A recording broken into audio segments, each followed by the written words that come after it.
चतुर गोपाल, उनसे मिलने चलो यार, देखो और हंसो यार, गोपाल चतुर गोपाल।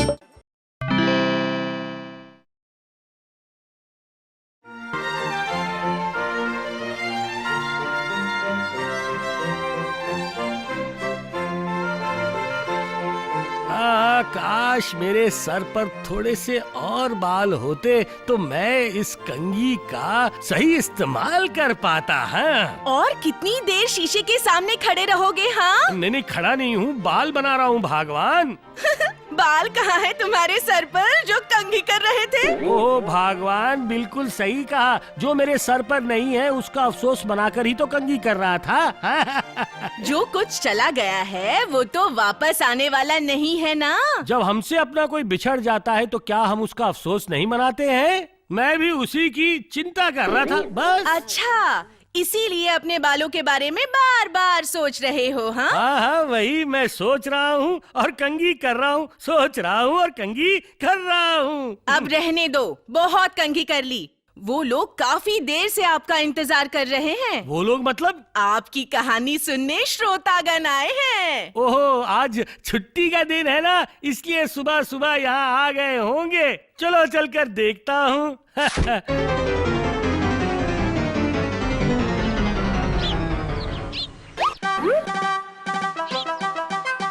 लगता है तुम लोगों में से कोई आया नहीं है। वो बिट्टू अभी तक आया नहीं है। क्यों नहीं आया अभी तक? बाजार से कुछ खरीद कर ही वो आएगा गोपाल दादू। हाँ दादाजी, आप शुरू करिए कहानी। हाँ तो सुनो। अरे बाप रे, मर गया मैं, मर गया। ये क्या हुआ तुझे? अरे क्या हुआ, लंगड़ा क्यों रहे हो? अरे बाप रे, माँ मर गया। वो तुम्हारी राज्यसभा में वो है ना, क्या नाम है? कौन है वो? अरे वो मंत्री या षड्यंत्री, क्या नाम है उसका? हाँ तो उसने ये किया क्या? और क्या नहीं किया, उन्हीं की वजह से लगता है मेरी कमर ही टूट गई है। अरे बाप रे, मगर ये सब हुआ कैसे, बताओ। मुझे दो ना, थोड़ा जल्दी, मुझे जल्दी जाना है। क्यों, क्या तुम्हें कहीं कुछ खास काम से जाना है क्या? गोपाल दादाजी के घर जाना है, मेरे सारे दोस्त वहाँ पहुँच गए होंगे, दो ना। अच्छा, ये ले।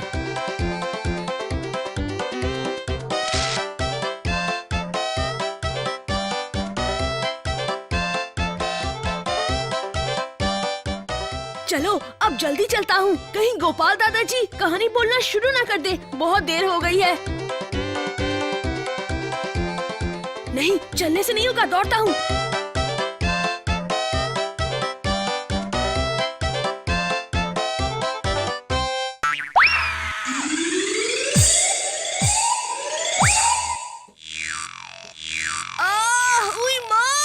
गिर गया रे, मर गया। केले के छिलके से गिरकर कमर टूट गई लगता है। मेरा सामान सब बिखर गया। अरे बाप रे, दर्द हो रहा है। उई माँ, कमर का हाल तो लगता है बिल्कुल गया समझो। कौन फेंकता है सड़क के बीच केले के छिलके? ये देखो, किसी मूर्ख ने केले के छिलके फेंके हैं। एक तो वो देखो, एक बार देखता हूँ उसे, अभी उसकी नानी याद दिलाता हूँ।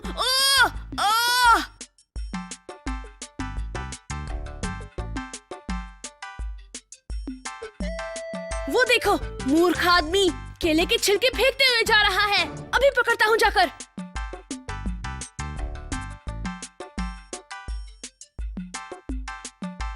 अरे ओ महाशय! किसने कहा महाशय? अच्छा, आप तो राज्यसभा के मंत्री जी हैं ना? क्यों, क्या हुआ बेटा? नहीं, मेरा मतलब आप ये केले के छिलके रास्ते में क्यों फेंक रहे हैं? केला खा रहा हूँ ना, इसलिए छिलका फेंक रहा हूँ। नहीं, हमारे स्कूल में ये सिखाया गया है कि केले के छिलके इधर उधर नहीं फेंकने चाहिए। क्यों, क्या होगा फेंकने से? वाह, इस पर लोग राह चलते चलते फिसल कर गिर जाएंगे ना।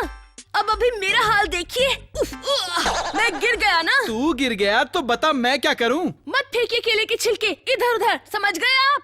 तुम आंखें बंद करके चल रहे हो तो उसमें मेरा क्या कसूर है? लेकिन आपको तो जगह देखकर केले के छिलके फेंकने चाहिए थे ना मंत्री जी। ए बच्चे, बहुत देर से मैं तेरी बकबक सुन रहा हूँ। जो कुछ तुम्हें स्कूल में सिखाया जाता है ना, वो स्कूल में ही इस्तेमाल करना, समझे? ये पाठ मुझे यहाँ पढ़ाने की कोशिश मत करना। मुझे पहचानते नहीं हो, इसलिए इस तरह बात कर रहे हो, समझे? मैं इस राज्य का मंत्री हूँ, जानते हो? ज्यादा बकवास की तो पकड़कर सीधे जेल में डाल दूंगा, समझ में आया?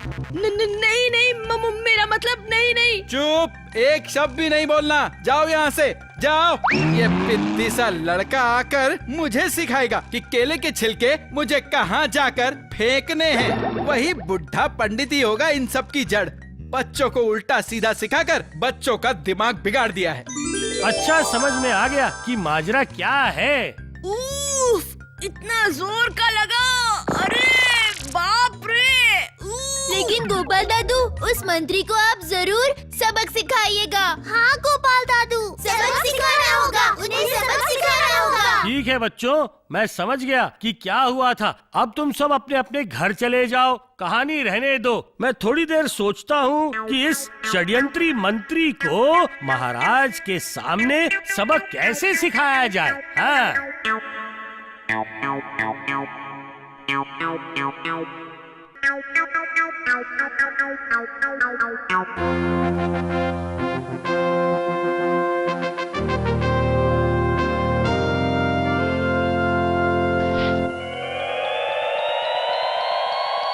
क्या हुआ? क्या बात है? आप इतनी जल्दबाजी में निकल गए, बच्चों को आज भी कहानी नहीं सुनाई। क्या हुआ? हाँ, खाना परोसो, मुझे आज बहुत भूख लगी है। ये क्या? उस झोले में आप क्या लाए हो? ओ, ज्यादा जानने की चाह मत रखो, जल्दी से खाना परोसो, जल्दी करो। पर जब तक उसके अंदर क्या है मैं जान नहीं लेती, तब तक मेरे हाथ पैर नहीं चलेंगे, बिल्कुल भी नहीं चलेंगे। ओहो, खाना खाने के बाद मैं तुम्हारे सारे सवालों का जवाब दे दूंगा। अब जल्दी से खाना परोसो, मेरे पेट में चूहे दौड़ रहे हैं। सुनिए, आपको कहा ना मैंने, मेरे हाथ पैर अब बिल्कुल भी नहीं चल रहे हैं जब तक मुझे पता न चले उस झोले में क्या है। इसका तो दिमाग ही कुछ ऐसा। कुछ कहा आपने? नहीं नहीं नहीं नहीं नहीं, मैं ये कह रहा था कि इसमें ऐसी चीजें हैं जिनकी मुझे कल राज्यसभा में जरूरत पड़ेगी। हाँ, इसलिए सवाल मत पूछो और खाना परोसो, जल्दी करो। फिर से गोल गोल घुमा रहे हो। बता क्यों नहीं देते कि इसमें है क्या? आखिर है क्या इसमें? पीले रंग की चीज जिसका छिलका होता है, बताओ वो क्या हो सकता है? कुछ समझ में नहीं आ रहा है मुझे। यही तो, तुम इतनी बड़ी बेवकूफ हो कि तुम्हारी समझ में कोई आसान सी चीज भी नहीं आती। हाँ भगवान। अरे, मेरी बेवकूफी के बारे में इन्हें पता चल गया। अजय नहीं नहीं नहीं, मैं समझ गई, मैं तो सब समझ गई। इस झोले में क्या है मैं सब समझ गई। वाह, समझ गई हो, बहुत अच्छे। ये तो चमत्कार हो गया। अब जल्दी करो, जब तुम्हें समझ आ ही गया है to खाना परोसो, बहुत भूख लगी है। हाँ, चलो चलो जल्दी करो। मैं तो बेवकूफ बन गई।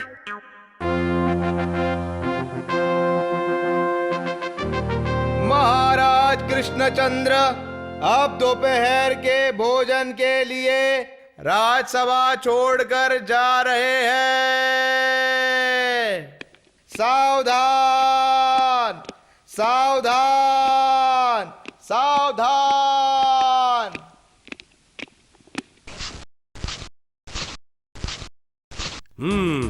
यही है सबसे सही वक्त।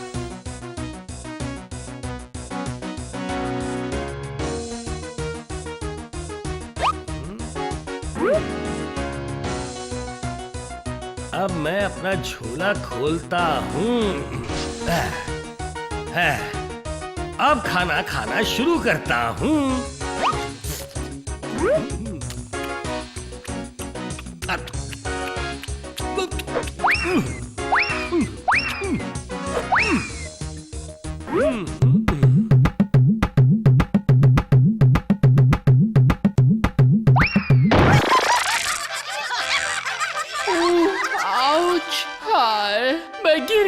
मैं गिर गया। ये लो, सबसे पहले गिरे कवि महोदय। पर मुझे कविता का छंद नहीं मिल रहा है।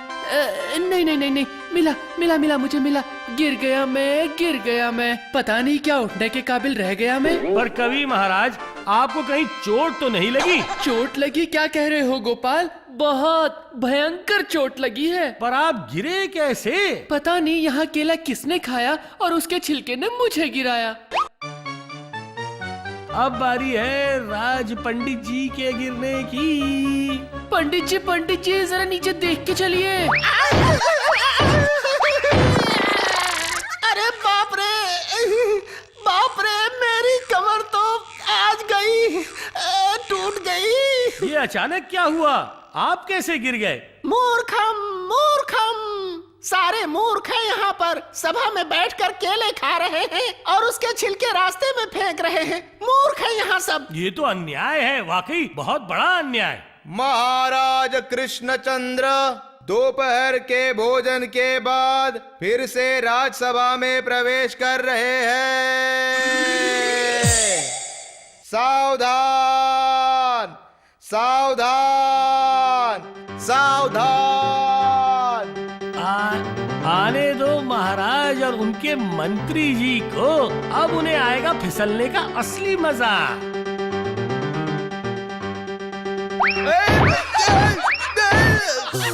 तो ये क्या मंत्री, तुम सूखी जगह पर ही फिसल गए? क्या हुआ?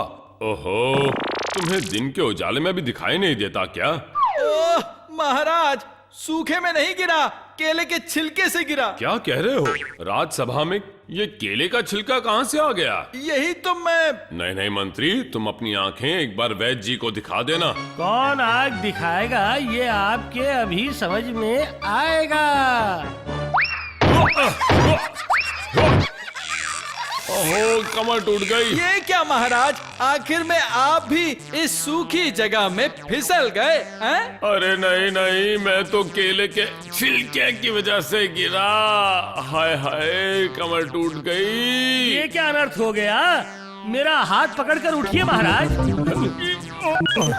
कौन है? पता लगाओ, किस में इतनी हिम्मत है जिसने केले खाकर उसके छिलके राज्यसभा में फेंक दिए? किसने खाया केला और किसने फेंका यहाँ पर छिलका? हाँ? मुझे जवाब चाहिए, अभी क्या अभी। क्या हुआ? जवाब क्यों नहीं दे रहे हो? किसने किया ये काम? हाँ? मुझे तो ऐसा लगता है कि दोपहर के भोजन के वक्त किसी ने ये कांड किया है। पता लगाओ किसने किया है। हाथ उठाइए जो लोग यहाँ नहीं थे, हाथ उठाइए।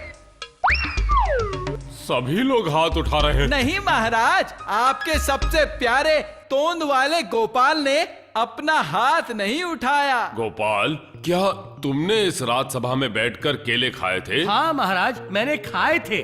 ओह मुझे कितनी खुशी हो रही है। अब गोपाल को बहुत भयंकर सजा मिलेगी। तो फिर ये केले के छिलके भी तुमने ही फेंके होंगे? हाँ बिल्कुल, मैंने ही फेंके थे। पर क्यों? क्योंकि केले के छिलके खा नहीं सकते ना, वो हजम नहीं होते। क्या मतलब खा नहीं सकते? वो केले के छिलके गाय खाती है ना, इंसान बिल्कुल नहीं खाते। गोपाल, तुम्हारी इतनी जुर्रत कि तुमने राज्यसभा में बैठकर केले खाए और उनके छिलके चारों तरफ फेंक दिए। तुम्हारा दिमाग तो ठीक है कि नहीं? अरे इस छिलके पर पांव रखकर फिसल कर गिर गए हमारे महाराज। सिर्फ महाराज ही क्यों, इस पे तो कई लोग फिसले हैं। क्या कह रहे हो? सही कह रहा हूँ महाराज, आपके सामने ही मंत्री जी फिसल कर दर्द से करहा रहे थे ना। महाराज, गोपाल हद से ज्यादा बढ़ गया है, उसे भयंकर सजा दीजिए। वही तो मैं अब करूंगा। तो सुनो गोपाल, तुम्हारे इस कुकर्म के लिए मैं तुम्हें थोड़ा सा वक्त दीजिए महाराज। और वो क्यों? मुझे आप जो भी सजा देंगे मुझे वो स्वीकार है महाराज, लेकिन मेरा इस विषय में आपसे एक सवाल है। क्या मैं पूछ सकता हूँ? सजा के ऊपर कौन सा सवाल हो सकता है? मतलब ये कि अगर इन्होंने मेरे सवाल का सही जवाब दिया तो मैं इनकी सजा स्वीकार करूंगा, यही शर्त है। ठीक है, पूछो। महाराज, किसी भी गलती की सजा पहले शिक्षक को मिलनी चाहिए या फिर छात्र को? क्या उल्टा पुल्टा सवाल है ये, हैं? महाराज, गोपाल आपको गोल गोल घुमाने की कोशिश कर रहा है, उसे आप बिल्कुल छूट मत दीजिएगा, बिल्कुल नहीं। सचमुच मंत्री, इस सवाल का ना तो कोई सिर है और ना ही कोई पैर। अच्छा महाराज, जिस व्यक्ति ने मुझे ये केला खाकर जहाँ मर्जी फेंकना सिखाया है, उसे आप अगर पहले सजा देंगे तो मैं आपकी सजा खुशी खुशी दिल खोल कर स्वीकार कर लूंगा महाराज। कौन है, कौन है? बोलो बोलो बोलो उसका नाम सिर्फ एक बार बताओ, ताकि उसे भी महाराज तुम्हारे साथ ही सजा सुनाएंगे। क्या बताऊं महाराज? अरे बताओ बताओ उसका नाम। वो आपके मंत्री जी हैं महाराज। ये झूठ है महाराज, झूठ है, सरासर झूठ कह रहा है। गोपाल मुझे फंसाने की कोशिश कर रहा है। मैंने कभी भी गोपाल को केले खाकर केले के छिलके यहाँ तहाँ फेंकने की बात कभी नहीं की। झूठ है ये। कहा नहीं आपने? नहीं, सच में नहीं कहा? नहीं, मैंने नहीं कहा। ऐसा है क्या?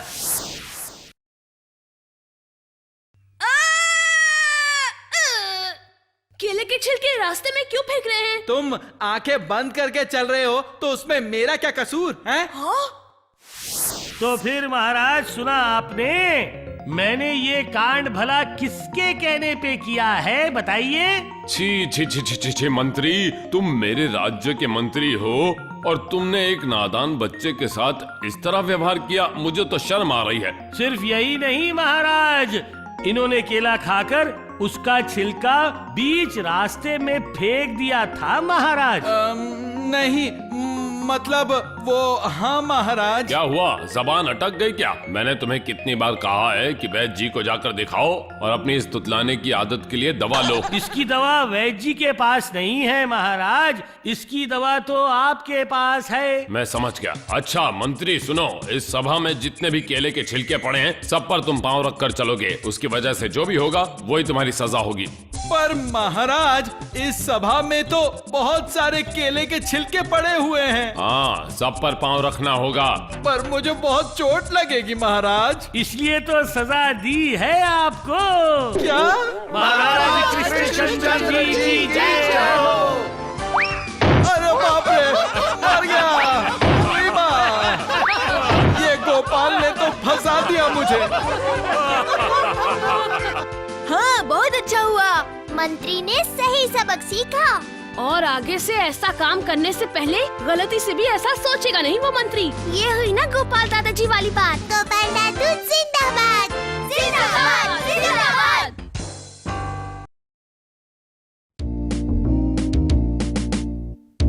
बोलो बोलो, सभी मिलकर बोलो, गोपाल भार की कहानी। सुनते हैं हम रोज यहाँ, कुछ समझा कुछ सुन लिया।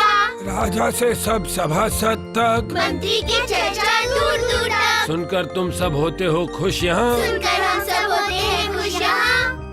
ये देखो, सारे बच्चे तो यहाँ वैज्ञानिक जी के पास इकट्ठा हुए हैं। बताओ क्या हो रहा है बताओ। गोपाल दादू, आज तो आपका कहानी सुनाने का दिन है, आप भूल गए क्या? हाँ हाँ, लगता है आप भूल गए हैं। हाँ भाई, भूल तो जाऊंगा ही, उम्र जो हो रही है मेरी। मैंने ठीक कहा ना वैज्ञानिक जी? गोपाल भार की उम्र कहाँ बढ़ सकती है ना भाई? फिर हमें कहानी कौन सुनाएगा? हमें कहानी सुननी है, कहानी सुननी है हमें। गोपाल भार की ही कहानी सुनाओ। कहानी सुनने के लिए तैयार हो ओहो जाओ। बच्चों, रुक जाओ, मैं आप सबको कहानी सुनाऊंगा, पर अगर तुम सब मिलकर इतना चिल्लाओगे तो तुम्हारी दादी डंडा लेकर यहाँ पर आ जाएगी, समझे? हम बिल्कुल शांति से बैठेंगे दादू, देखिए उंगली भी रख ली। अब कौन सी कहानी सुनाऊं? बताइए वैज्ञानिक जी, मैं इन्हें कौन सी कहानी सुनाऊं? अच्छा, तुम बताओ कौन सी कहानी सुनना चाहोगे? जल्दी बताओ। वो कहानी तुम बताओ, तुम कैसे महाराज की राजसभा में गोपाल भार बने। हाँ बताओ ना, तुम महाराज कृष्णचंद्र के दरबार में आखिर गोपाल भार कैसे बने?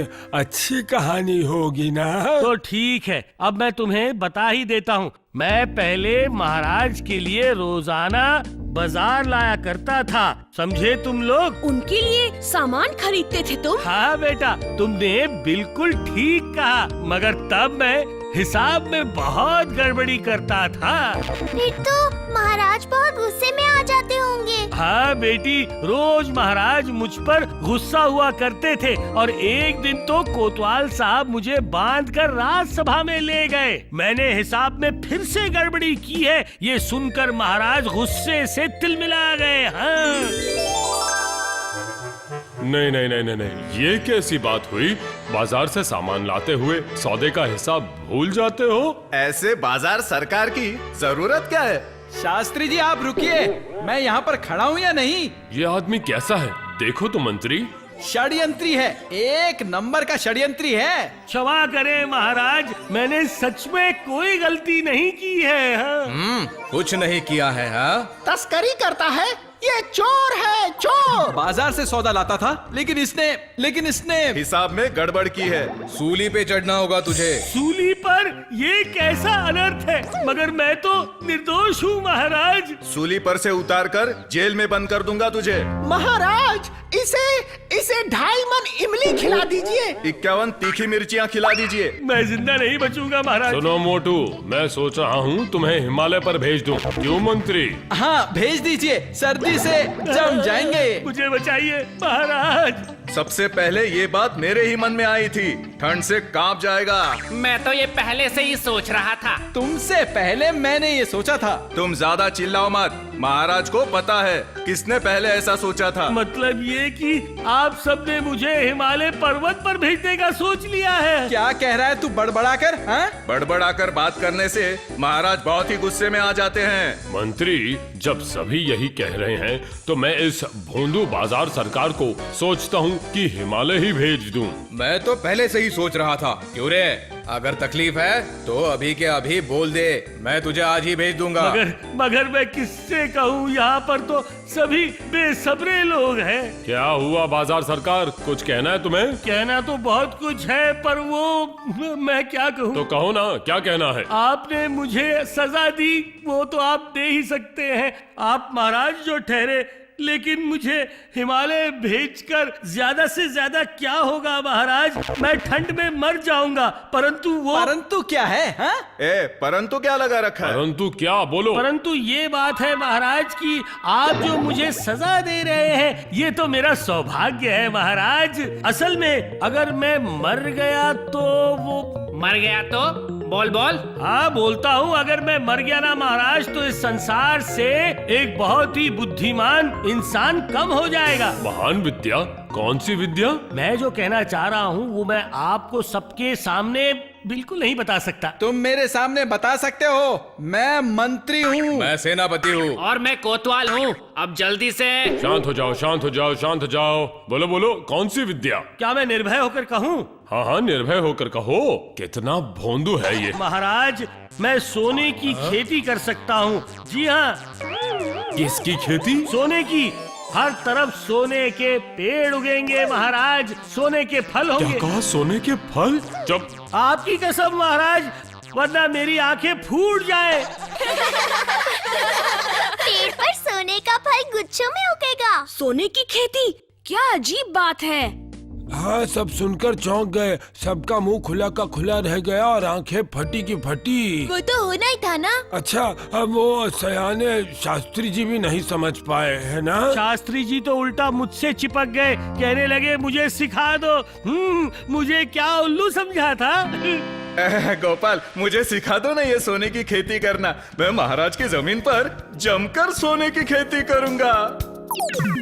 मुझे अगर आप आदेश दे तो ये काम मैं कर सकता हूँ। मैं इस मोटू को लेकर अपने घर जा रहा हूँ, इससे लिखवा लूंगा सब तरकीब। तुम इसे ले जाओगे मंत्री? हाँ ले जाता हूँ, दिमाग लड़ाकर सब उगलवा लूंगा। मंत्री जी की चाहत तो देखिए, ये ले जाएंगे इस मोटू को, क्या रक्षा कर पाएंगे इसकी? वैसे तो खुद ही ये झुरले जैसे है, फूंक मारते ही उड़ जाएंगे। रुको सेनापति, तुम इस तोंदू को संभाल पाओगे क्या? हाँ? खुद ही सांस लेने में 10 बार हांफते हो। हाँ? ये करेगा इस मोटू की देखभाल। हाँ?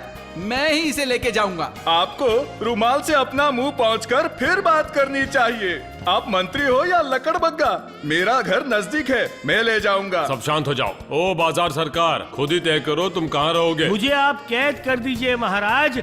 सोने की खेती मैं सिर्फ आपको ही सिखाऊंगा। मुझे सिखाओगे? मेरी ये विद्या मैं दान करूंगा अपने राज्य के लिए, यानी आपको महाराज सोने की खेती करना मैं आपको सिखाऊंगा। मैं दान करूंगा अपने राज्य के लिए, राज्य का मतलब राजा के लिए। मैं आपको सोने की खेती करना सिखाऊंगा। इस काम में मेहनत होगी? बिल्कुल नहीं, मेहनत बिल्कुल नहीं है।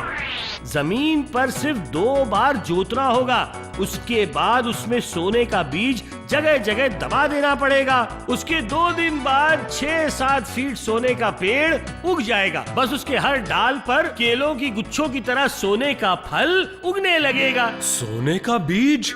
वो अब कहाँ मिलेगा? क्या कह रहे हो? सोने का बीज तुम्हें कहाँ पर मिलेगा? क्यों, मैं खुद ही उसे बना लूंगा।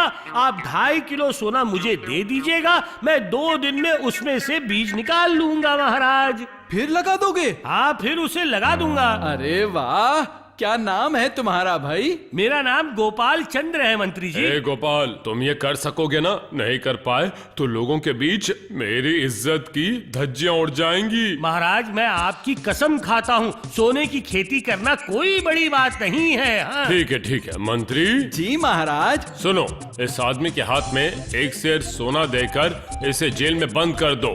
बनाने दो इसे सोने का बीज। महाराज कृष्णचंद्र की जय हो। और महाराज आप भी जरा सी निगरानी रखना, क्योंकि अगर हमारा ये राज कोई जान गया तो ठीक नहीं होगा। क्या मैं आपसे एक और बात कहूँ महाराज? हाँ, जरूर कहो। ये बीज निकालने का काम बहुत ही शुद्धिकरण से किया जाता है, इसलिए आप अगर वो... और चाहिए? क्या चाहिए तुम्हें भाई गोपाल? मुझे तो फिर बाहर जाना पड़ेगा। ये नहीं चलेगा, मैं ला कर दूंगा। रोज मुझे चाहिए घी, पतला पका हुआ चावल, गाय का दूध, आम की चटनी और 4 खोए का पेड़ा। और 1 सेर सोना, यही ना? जी हुजूर, आपकी दया हो तो। क्या हो रहा है गोपाल? कोई आवाज क्यों नहीं आ रही? मैं इस वक्त खाना खाने बैठा हूँ सिपाही भैया। ये देखिए, इतना थोड़ा सा तो खाना है। तुम तो सच में एक राक्षस हो। मैं देख रहा हूँ 10 दिनों से इतना खा रहे हो जैसे सालों से भूखे हो। देखो, कल तुम महाराज से कहना कि मेरे लिए वो थोड़ी रबड़ी मंगवा दे, ठीक है? इतना खाने के बाद ऊपर से रबड़ी? अरे गोपाल, तुम्हारा पेट फट जाएगा। उसमें से मैं सोने की खेती का बीज बनाऊंगा सिपाही भाई साहब। हाँ। इतना खाना खाने के बाद तू वो रबड़ी कैसे खाएगा? वो रबड़ी मेरे से रिश्वत में मत मांगना। बस रहने दो तुम। जिस दिन हिमालय में भेज देंगे ना, समझ में आ जाएगा। ये लो, महाराज खुद ब खुद आ गए। महाराज को प्रणाम करो। क्या हुआ गोपाल चोर?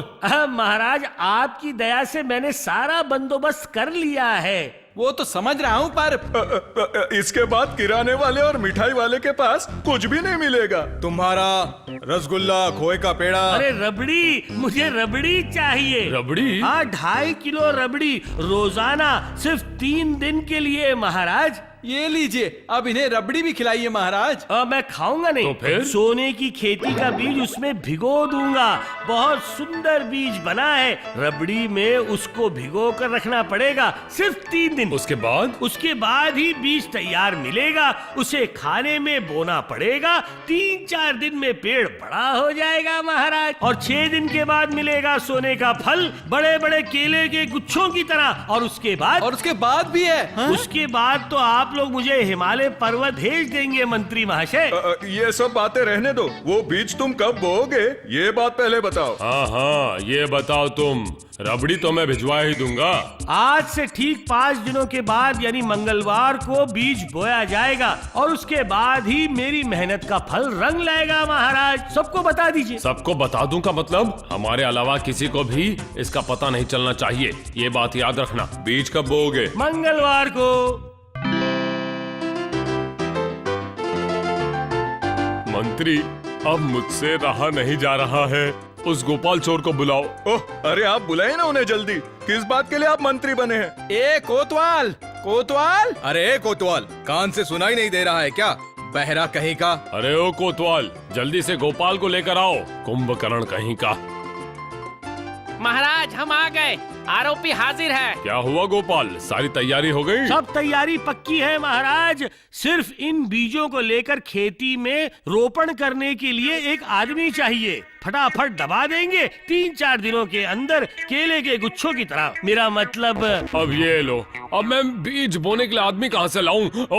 तुम ही लगा दो। ये कैसे होगा? मैं तो चोर हूँ, मैं कैसे लगा पाऊंगा? तो फिर? जिसने कभी भी कोई चोरी नहीं की हो वही हकदार ऐसे बोने का। मैं अगर लगा सकता ना महाराज, तो मेरी ये दुर्दशा थोड़ी ही ना हुई होती। ठीक है ठीक है ठीक है, जिसने कभी चोरी ना की हो ऐसा आदमी चाहिए ना? बिल्कुल ऐसा ही चाहिए महाराज। मंत्री जाओ, जल्दी से बीज बो दो, जाओ ना। जी मैं इन्हें बो दूं? हाँ हाँ, तो इसमें हर्ष क्या है? कौन देख रहा है? जल्दी से जाना, फटाफट बोकर आ जाना। नहीं, ऐसा नहीं हो सकता। क्यों नहीं हो सकता? होगा होगा, ये जरूर होगा महाराज। पर वो फल नहीं देगा। आपको कैसे पता मंत्री जी? अरे भाई, मैं हूँ इस राज्य का मंत्री। हम लोग थोड़ी बहुत चोरी नहीं करेंगे तो कैसे चलेगा? जो तनख्वाह मिलती है उससे घर नहीं चलता। ठीक है, सही कहा, मुझे पता था यही कहेगा। जाने दो। सेनापति जरा सामने आ जाओ, जल्दी से ये बीज तुम ही बो दो, ये इस राज्य के लिए बहुत जरूरी है। महाराज, मेरी तो महीने की तनख्वाह बहुत कम है। राज खजाने से बिना कहे कुछ हाथ साफ न करूँ तो मेरे हाथों में खुजली होती है महाराज।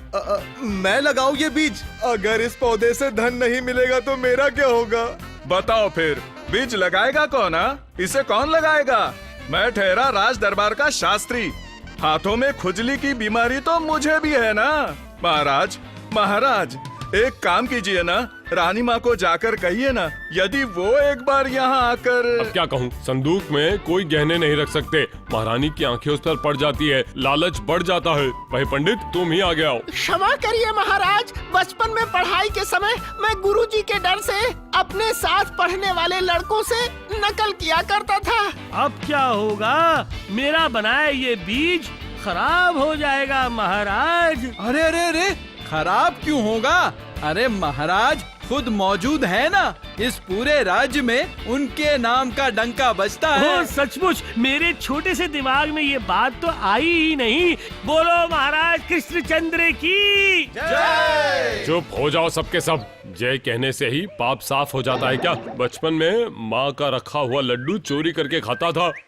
हाँ, और अब राजवैद्य के मना करने के बाद भी रोज 2-2 रसगुल्ले छिपा कर खाते हैं। लो भाई, ये भी तो चोरी ही हुई ना। सुनो भाई गोपाल चोर, ये सब बातें बाहर जाकर किसी से मत करना। हिमालय जाना ही पड़ेगा, वो बीज रहने दो। हाँ रहने दो, मौका आने पर बाद में देखेंगे। चलो सेनापति। महाराज, मैं आपसे सिर्फ एक बात कहना चाहता था। अब क्या कहना है? डर कर कहूँ या बिना डरे? बिना डरे कहो। निष्कर्ष ये निकला है कि मंत्री जी चोर हैं, सेनापति भी हेरा फेरी करता है, शास्त्री जी और पंडित जी की आंखों में भी बहुत लालच है, बाकी भी राज्यसभा के मंत्रियों में थोड़ी बहुत कपट है महाराज। उसे और मत बोलने दीजिए महाराज। बोलो। बात ये है महाराज कि आपके दरबार में सब थोड़ा बहुत छल कपट तो करते हैं। जब मैंने किया तो आपने मुझे हिमालय भेज देने का निर्णय ले लिया। अरे बाप रे, ये तो वो कहते हैं ना। ये तो वही मिसाल हुई, जो पकड़ा गया वो चोर, जो नहीं वो साहूकार। सुनो भाई गोपाल, ये सारी बातें तुम बाहर जाकर हर किसी को मत बताना। और वो क्या कहते हैं, हाँ बाजार से सौदा लाने की तुम्हें जरूरत नहीं, तुम सिर्फ मुझे दिमाग दोगे और हंसाओगे भी। क्यों? शुक्रिया महाराज। आज से महाराज कृष्णचंद्र राय की राज्यसभा में तुम भी एक रत्न हो। तुम्हारा नाम होगा हंसी का राजा गोपाल भार। हम भी कहेंगे तुम हो हंसी के राजा गोपाल भार। जिंदाबाद जिंदाबाद जिंदाबाद। जिंदाबाद, जिंदाबाद।